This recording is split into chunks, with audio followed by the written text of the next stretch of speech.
Hi hello everyone. ఇప్పుడు మనం fluid mechanics క్లాసెస్లో భాగంగా సిరీస్ ఆఫ్ క్లాసెస్లో భాగంగా లాస్ట్ క్లాస్లో మనం టైప్స్ ఆఫ్ మానోమీటర్స్ డిస్కస్ చేసుకున్నాం. ఇప్పుడు ఆ మానోమీటర్స్లో ప్రెషర్ని ఎలా క్యాలిక్యులేట్ చేస్తాము అనే దాన్ని డిస్కస్ చేసుకుందాం.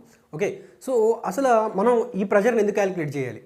ఓకే, అది ఎందుకు ఈ సమ్స్ చేయాలి, ఈ ప్రాబ్లమ్స్ ఎందుకు చేయాలి, అసలు ఈ ప్రెషర్ మనకి ఎందుకు అసలు ఎందుకు అనేదంటే, ఇప్పుడు పైప్కి మెటీరియల్ ఉంది. ఇప్పుడు ఎలా అంటే ప్లాస్టిక్ మెటీరియల్ ఉంది ఫర్ సపోజ్. అంటే ప్రెషర్ ఎందుకు క్యాలిక్యులేట్ చేయాలి? అసలు మనం ఎంత కష్టపడి క్యాలిక్యులేషన్ చేసి క్యాలిక్యులేటర్ పట్టుకుని ఈ నెంబర్స్ అన్నీ తెలుసుకుని మనకి ఏం ఉపయోగం? దీనివల్ల మనకు కలిసి వచ్చేది ఏంటి? అంత బాగానే జరుగుతుంది కదా అంటే, ఓకే, మనకు కలిసి వచ్చేది ఏంటంటే, ఇప్పుడు ప్లాస్టిక్ పైప్ ఉంది. ఓకే, ప్లాస్టిక్ పైప్ ఉంది, ఒక ప్లాస్టిక్ పైప్ ఉంది. దాని మీద నువ్వు ఎగిరి గంతేసావు, అప్పుడు ఏమవుద్ది? తప్పడైపోద్ది, అంటే ఇక్కడ డిఫామ్ అయిపోద్ది. ఓకే, సో ఇలా ఉన్నది ఇలా అయిపోద్ది. అదే ఇన్ కేస్ ఐరన్ పైప్ మీద ఎగిరి గంతేసావు, అప్పుడేమవుద్ది? ఒకటి నువ్వు జారిపోయి కింద పడిపోవడం అవుద్ది, లేదంటే నీ కాలు ఇరిగిపోవడం అయిపోద్ది. ఓకే, సో ఇక్కడ తేడా ఏంటి? ప్రెషర్. ఓకే, సో ఇది సస్టైన్ చేయగలిగిన ప్రెషర్ అంతా. అంటే నువ్వు గాల్లో ఎగిరి దూకినప్పుడు నీ వెయిట్ ఒక 60 kgs అనుకుంటే, యాక్సిలరేషన్ డ్యూ టు గ్రావిటీ 9.81 అనుకుంటే, సో ఈ 60 × 9.81 ఫోర్స్ విత్ అన్ ఇంపాక్ట్, అంటే మనకు తెలుసు ట్వైస్, అంటే మనం కొంత హైట్ నుంచి దూకినప్పుడు ఇది ట్వైస్ ఇంపాక్ట్తో పడుతుంది. ఓకే, సో 2 × 60 × 9.81 వెయిట్ ఒకేసారి దాని మీద పడేసరికి, అంత లోడ్ ఒకేసారి పడేసరికి ఆ ప్రెషర్ని ఇది తట్టుకోలేకపోయింది ప్లాస్టిక్ పైప్. బట్ ఇక్కడికి వచ్చేసరికి ఐరన్ కాబట్టి ఐరన్ యొక్క డెన్సిటీ, డెన్సిటీ ఎక్కువ, అలాగే దాని యొక్క హార్డ్నెస్ ఎక్కువ కాబట్టి దీని మీద ఎటువంటి ప్రాబ్లం అనేది జరగలేదు. ఇక్కడ ఏంటి మనకి దీనివల్ల మనకి ఏం తెలుస్తుంది అంటే ఎంత ప్రెషర్ని తట్టుకోగలదు. అలాగే ఏ వాటర్, అంటే ఇప్పుడు నేను ఒక వెయిట్లో ఉంటాను, అదే ఇన్ కేస్ ఒక 100 kgs మనిషి ఉన్నాడు. ఇప్పుడు నా వెయిట్ వచ్చేసి 62 kgs.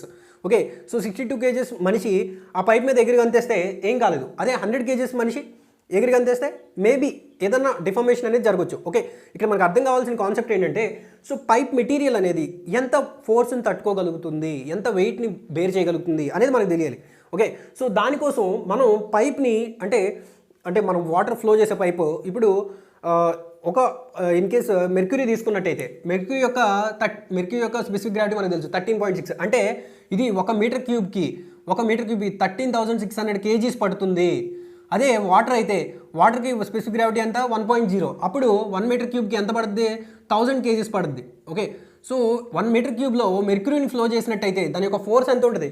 13,600 kgs per second per metre square అలా ఫ్లో అవుతూ ఉంటుంది 1 మీటర్ యూనిట్కి. ఓకే, అదే ఇదైతే 1000 kgs. ఇప్పుడు మనం వాడిన పైప్ అనేది కూడా అంతే స్ట్రాంగ్గా ఉండాలి కదా. ఇప్పుడు ఇంత ఫోర్స్ని తట్టుకోవాలంటే మన పైప్ని వాడిన మెటీరియల్ కూడా తెలియదు. సో దానికోసం మానోమీటర్స్ని యూజ్ చేసి మనం వాటర్ ఫ్లో అయ్యేటప్పుడు ఏ ఫ్లోలో, అంటే ఏ వెలాసిటీలో ఎంత ఫోర్స్ ఉంటుంది అనేది ప్రతి పాయింట్ దగ్గర కూడా మనం తెలుసుకోవడం అనేది జరుగుద్ది. ఓకే, ఇదంతా ఎందుకు తెలుసుకుంటాం? మనం పైప్ మెటీరియల్ అనేది ఆ ప్రెషర్ని తట్టుకోగలదా లేదా.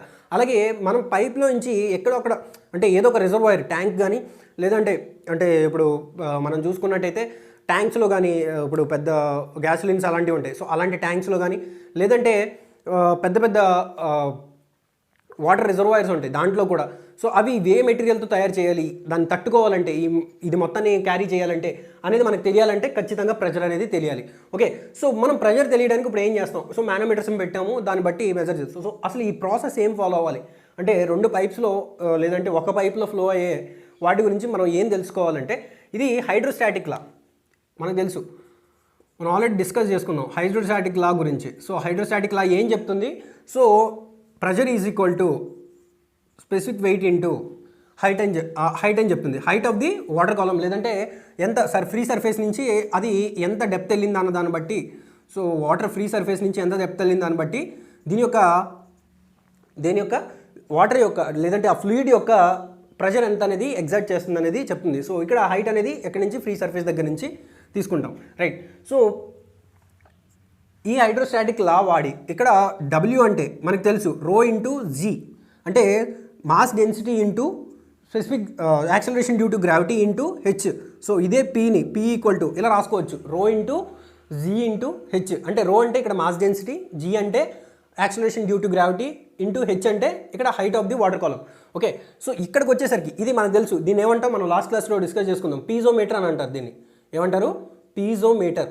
అంటే నథింగ్ బట్ సింపుల్గా ఒక పైప్ లేదా ట్యాంక్కి హోల్ పెట్టి అక్కడి నుంచి ఒక వాటర్ కాలమ్ పెడితే సో అదే మనకి ఏంటి, అదే మనకి ఇక్కడ పీజోమీటర్ అవ్వడం జరుగుతుంది. సో ఈ పీజోమీటర్ అనేది చిన్న చిన్న స్మాల్ ప్రెజర్స్ని మెజర్ చేయడానికి ఉపయోగపడుతుంది, రైట్. సో ఇది గ్యాసెస్ని ఉపయోగపడుతుందా అంటే గ్యాసెస్కి ఉపయోగపడుతుంది, ఎందుకంటే ఇది ఓపెన్ టు ద ఎయిర్ ఉంటుంది కాబట్టి. సో గ్యాసెస్ ఎగ్జిట్ అయిపోతాయి. సో ఇక్కడికి వచ్చేసరికి ప్రెజర్ ఏమవుతుందంటే దీన్ని డాటమ్ లైన్ అంటారు. ఏదైతే మన సెంటర్ ఆఫ్ ద లైన్ ఉందో, సో ఇక్కడ నుంచి ఏదో ఒక లైన్ని బేసిక్గా మన సెంటర్ ఆఫ్ ద పైప్ నుంచి దీన్ని బేసిక్ లైన్గా తీసుకుంటే, సో ఇక్కడ నుంచి వాటర్ ఎంత రైజ్ అయిందన్న దాన్ని బట్టే మనం క్యాలిక్యులేట్ చేస్తాం, ఓకే. సో ఇక్కడ చూసుకునేసరికి ఇక్కడ ప్రెజర్ ఏమవుతుందంటే rho into g into h, pressure at A, ఇది పాయింట్ ఏ అనుకుంటే ఇక్కడ ప్రెజర్ ఎంత అవుతుందంటే rho into g into h, ఎందుకంటే height of the water column ఎంత లేసింది into specific weight, nothing but. So ఇక్కడ రో అనేది ఏంటి, మనకి మాస్ డెన్సిటీ ఆఫ్ వాటర్ ఎంత 1000 ఇంటూ జీ అంటే 9.81, యాక్సలరేషన్ డ్యూ టు గ్రావిటీ అప్పట్లో న్యూటన్ పని పాట లేకుండా కనుక్కున్నాడు చూసారా. సో అది, సో అంటే ఒక వస్తువు, ఏదైనా వస్తువు భూమి మీద ఉన్నదంటే దాని మీద యాక్సలరేషన్ డ్యూ టు గ్రావిటీ అనేది ఇంత అనేది ఉంటుంది, ఓకే. 9.81 అనేది అంత మాస్ ఇంటూ అంటే వెయిట్, ఒక బాడీ వెయిట్ అనేది సో అంత ఉంటుంది అనేది అర్థం, ఓకే. హెచ్ అంటే ఏంటి, హైట్ ఎంత 0.5 మీటర్స్ అనుకుందాం ఫర్ సపోజ్, ఇంటూ 0.5 చేస్తే ఇక్కడ మనకు వచ్చేదే ఇక్కడ 9810 ఇంటూ 0.5 అంటే ఏంటి 1/2 వేసుకోవచ్చు కదా. సో ఇక్కడ ఏమవుద్ది, సో ఇక్కడ ఎంతో kilo newton per metre square అనేది వస్తుంది, ఓకే. సో ఇది 0.8 ఏ దగ్గర ఉండే ప్రెజర్ అనమాట. సో ప్రెజర్ అనేది ఇలా తెలుసుకోవచ్చు మనం, ఓకే. నెక్స్ట్ అదే ఇన్ కేస్ యూట్యూబ్ మానోమీటర్ అయితే ఇక్కడ ఎక్స్ట్రా యాడ్ అయ్యేది ఏముందంటే ఇక్కడ ఉండేది మానోమెట్రిక్ లిక్విడ్ అనేది యాడ్ అవుద్ది, ఓకే. ఈ మానోమెట్రిక్ లిక్విడ్ అనేది మనకి ఏం చేస్తుందంటే సీల్ని ప్రొవైడ్ చేస్తుంది. ఐ మీన్ ఇది గ్యాసెస్ని మెజర్ చేయాలంటే, అంటే గ్యాసెస్లో కూడా స్మాల్ ప్రెజర్స్ని వాక్యూమ్ ప్రెజర్స్ కూడా మనం మెజర్ చేయడానికి ఈ మానోమెట్రిక్ లిక్విడ్ ఉండడం వల్ల ఉపయోగపడుతుంది. బట్ పీజోమీటర్లో ఇన్ కేస్ పీజోమీటర్లో ఆ ఛాన్స్ అనేది ఉండదు, ఓకే. సో ఇక్కడికి వచ్చేసరికి 0.8 మనకి సేమ్ మళ్ళీ కావాలంటే ఏం చేయాలంటే పిఏ ప్రెజర్ ఏ ప్లస్, ఎప్పుడు కూడా ఇందులో మనం తీసుకునేది ఏంటంటే ఫాల్ని ప్లస్గా తీసుకుంటాం, అంటే పాయింట్ దగ్గర నుంచి కింద పడితే ప్లస్ ఏదో ఒక పాయింట్ రెఫరెన్స్ పాయింట్ దగ్గర నుంచి, ఇది డాటమ్ లైన్ అనమాట. అంటే ఇనీషియల్ స్టేజ్లో ఎక్కడ ఉంది మెర్క్యూరీ అనేది ఇక్కడ ఉంది, బట్ వాటర్ వచ్చి ఆ ఫోర్స్కి తగ్గడం వల్ల మానోమీటర్లో ఉన్న మెర్క్యూరీ అనేది కొంచెం పైకి వెళ్ళింది, ఓకే. సో మెర్క్యూరీ అంటే మానోమెట్రిక్ లిక్విడ్ ఏదైనా అయి ఉండొచ్చు. సో ఫర్ టైమింగ్ మనం మెర్క్యూరీ తీసుకుంటాం, ఓకే. మెర్క్యూరీ అయితే దాని యొక్క స్పెసిఫిక్ గ్రావిటీ ఎంత 13.6, ఓకే. అప్పుడు దాని రో ఏమవుద్ది 13,600 kg/m³ అవుద్ది, ఓకే. సో ఇక్కడికి వచ్చేసరికి ఏమవుద్ది వాటర్ అనుకుందాం, ఇది ఫ్లూయిడ్ అనేది వాటర్ అనుకుందాం, దీని స్పెసిఫిక్ గ్రావిటీ ఈక్వల్ టు 0.1 అనుకుందాం. సో ఇది S1 ఇది S2 అవుద్ది, అంటే nothing but specific mass density ఇక్కడ 1000 అయితే ఇక్కడ మాస్ డెన్సిటీ 13,600 kg అవుద్ది, రైట్. సో ఇప్పుడు పిఏ మనం ప్రెజర్ అట్ ఏ కనుక్కోవడం, మన తక్షణ కర్తవ్యం ఏంటి, ప్రెజర్ అట్ ఏ కనుక్కోవడం, ఓకే. సో ప్రెజర్ అట్ ఏ కనుక్కోవడం కాబట్టి ఇక్కడ ఏం చేస్తాం, రో ఇంటూ అంటే రో 1 నథింగ్ బట్ ఫ్లూయిడ్ది ఇంటూ జీ అంటే యాక్సలరేషన్ డ్యూ టు గ్రావిటీ, అలాగే వేయాలి తప్పదు ఎందుకంటే మనకి డెన్సిటీ అంటే న్యూటన్స్లో కావాలి కాబట్టి, ఓకే. సో ఎనీహో ఇక్కడికి వచ్చేసరికి రో జీ ఇంటూ ఇక్కడ ఎక్స్, ఇది వన్ సైడ్. నెక్స్ట్ అదర్ సైడ్కి వెళ్ళేసరికి ఈక్వల్ టు అదర్ సైడ్, అంటే ఇక్కడ ఎంత ప్రెజర్ రైజ్ అయిందో ఈక్వల్ పిఏ ఈక్వల్ టు ఇదంతా ఎక్కడి నుంచి స్టార్ట్ అవుతుందంటే ఇది బీసీ పాయింట్ అంటే పీబీ ఈక్వల్ టు పీసీ, ఎందుకంటే రెండు సేమ్ హారిజెంటల్ లెవెల్లో ఉంది. మనం హైడ్రోస్టాటిక్ లా చదువుకునేటప్పుడు అనుకున్నాం పీబీ పీసీ అనేది ఈక్వల్, ఎందుకంటే సేమ్ హారిజెంటల్ లెవెల్లో ఉన్నప్పుడు ఏ ఫ్లూయిడ్స్ అయినా కానీ సేమ్ ప్రెజర్ మెయింటైన్ చేస్తాయి, okay. So PB into PC. So అప్పుడు ఇటే పక్కన నుంచి అంటే యాక్చువల్లీ మనం మైనస్ వేసుకుంటే సరిపోయిద్ది. సో బట్ ఈక్వల్ టు అటే పక్క ఈక్వల్ చేస్తున్నాం పీసీ కాబట్టి.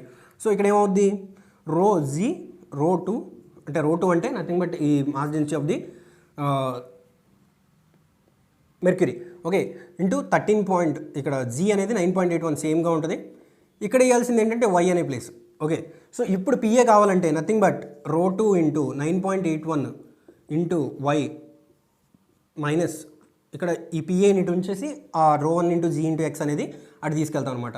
సో ఇప్పుడు మనకి ప్రెజర్ ఎట్ ఏ ఈ పాయింట్ దగ్గర వస్తుంది. సో ఇది యూట్యూబ్ మానోమీటర్లో మనకు అనుకోవాల్సింది. సార్ మీరు ఇంకోటి అడగొచ్చు, సార్ మరి ఇప్పుడు ఫర్ సపోజ్ ఇక్కడే ఉండిపోయింది అంటే మానోమెట్రిక్ లిక్విడ్ అసలు ఎక్కడికి రైజ్ అవ్వకుండా బ్యాక్ వచ్చింది, అంటే వాక్యూమ్ ప్రెజర్ ఉన్న వల్ల వెనక్కి వచ్చింది. అప్పుడు ఏం చేస్తాం, రెండు ఒకే సైడ్ వస్తే అటే పక్క తీసుకెళ్తే మైనస్ వస్తుంది, వాక్యూమ్ కాబట్టి మైనస్ రావడం జరుగుద్ది, ఓకే. సో మైనస్లో వాల్యూ వచ్చిందంటే నథింగ్ బట్ అది వాక్యూమ్ ప్రెజర్ అని అర్థం అనమాట. సో వాక్యూమ్ వచ్చినప్పుడు అలా చేస్తాం. అంటే ఇక్కడ కొంచెం అనుకోండి, అప్పుడు ఏం చేస్తాం, ఇది x1 అవుద్ది, ఇది x2 అవుద్ది, ఈ రెండు ప్లస్ ఇటే పక్కనే వస్తుంది రో 2 into g into x2. So ఇటే పక్కన జీరో ఉంటుంది, ఎందుకంటే అటే పక్కన ఏ రైజ్ అవ్వదు కాబట్టి ఆటమ్ లైన్ దగ్గర జీరో ఉంటుంది. సో అప్పుడు దాన్ని రెండు అటు తీసుకెళ్తే మనకి మైనస్లో వాల్యూ రావడం అనేది జరుగుతుంది. మైనస్లో వచ్చిందంటే అది వాక్యూమ్ ప్రెజర్ అని అర్థం, రైట్. సో ఇప్పుడు ఇన్ కేస్ యూట్యూబ్ మానోమీటర్లో అయితే, YouTube manometer differential YouTube manometer అయితే పరిస్థితి ఏంటి? ఓకే, సో ఇక్కడ నుంచి ఎక్స్ అనే డిస్టెన్స్, ఇక్కడి నుంచి వచ్చేసరికి ఇది వై, ఇది జెడ్. యాజ్ యూజువల్గా ఇందాక చేసినట్టే చేస్తాం. ఇక్కడ ఏం చేస్తామంటే పిఏ ప్లస్, ఇక్కడ మనం రెండు పైప్స్ మధ్య డిఫరెన్స్ తెలుసుకుంటాం. అంటే రెండు పైప్స్ మధ్య ఎంత ప్రెషర్ డిఫరెన్స్ ఉన్నది తెలుసుకోవడానికి యూట్యూబ్ డిఫరెన్షియల్ మానోమీటర్స్ అనేవి ఉపయోగపడతాయని మాట్లాడుకున్నాం కదా. సో ఇటే పక్కన కూడా సేమ్ ఇదే రూల్. ఇక్కడ డి ఈ రెండు కూడా సేమ్ లెవెల్లో ఉన్నాయి కాబట్టి ఈక్వేట్ చేయొచ్చు. సో ఈ ఈక్వేషన్స్ని ఈక్వేట్ చేస్తున్నాం మనం ఇప్పుడు. ఓకే, మనం ఫాల్ని ప్లస్గా తీసుకుంటాం, రైజ్ని మైనస్గా తీసుకుంటాం కాబట్టి అది ఆపోజిట్ సైడ్లో ఉంటుంది. అంటే రెండు ఒకే ఈక్వేషన్లో రాసేటప్పుడు అయితే ఫాల్ని ప్లస్గా తీసుకోవాలి, రైజ్ని మైనస్గా తీసుకోవాలి. బట్ ఇక్కడ మనం ఈక్వేట్ చేస్తున్నాం కాబట్టి వన్ సైడ్ ఇది రాస్తాం. ఓకే, పిఏ ప్లస్ రో 1 ఇంటూ జీ ఇంటూ ఎక్స్ ఇటు సైడ్ అయిపోయింది. నెక్స్ట్ ఇటు సైడ్ వెళ్ళేటప్పుడు ఈక్వల్ టు అటు సైడ్ వెళ్ళేటప్పుడు సో నథింగ్ బట్ మనం ఏం చేస్తాం, పీబీ ప్లస్ అంటే ఇటే పక్కన రాసుకుంటాం. అంటే ఇక్కడ నుంచి ఈ పాయింట్ చూస్తాం. పీబీ ప్లస్ రో 2 ఇంటూ జీ ఇంటూ జెడ్, మళ్ళీ ప్లస్ ఇంకా రో 3 అంటే ఇక్కడ వేరే ఫ్లూయిడ్ ఉంది, దీన్ని రో 1, ఇది రో 2, ఇది రో 3. అంటే మనకి ఇక్కడ mass density of the mercury వచ్చేసరికి రో 3 కింద తీసుకుంటాం. సో ఇక్కడ ఎంత ఉంది, వై అనే distance, so g into why.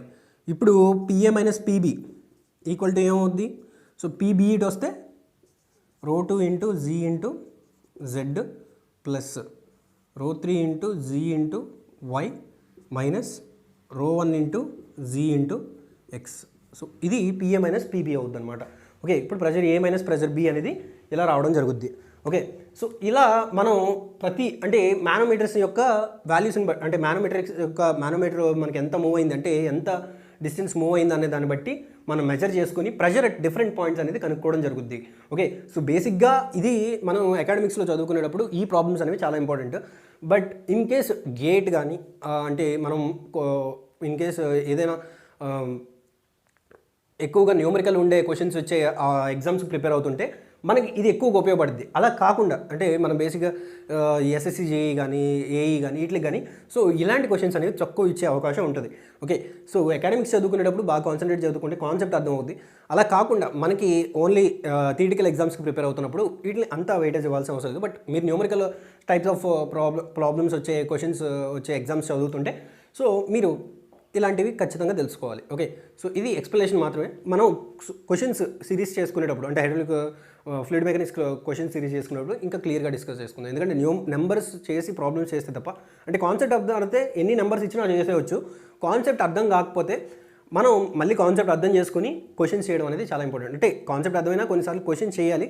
అలా కాకుండా డైరెక్ట్గా క్వశ్చన్స్ చేసేస్తే ఏం అర్థం కాదు. ముందు కాన్సెప్ట్ అర్థమై క్వశ్చన్స్ చేస్తే ఈజీగా చేయగలరు. ఎన్ని నెంబర్స్ మార్చినా మీరు చేసేయగలరు. బట్ మీ కాన్సెప్ట్ అర్థం కాకపోతే క్వశ్చన్స్ తప్పు చేస్తారు. ఓకే, సో ముందు కాన్సెప్ట్ అర్థం చేసుకోండి. సో క్వశ్చన్స్ తర్వాత చేసుకోవచ్చు. మీరు ప్రాక్టీస్ చేయాలంటే మీరు ఓన్గా ప్రాక్టీస్ చేసుకోండి.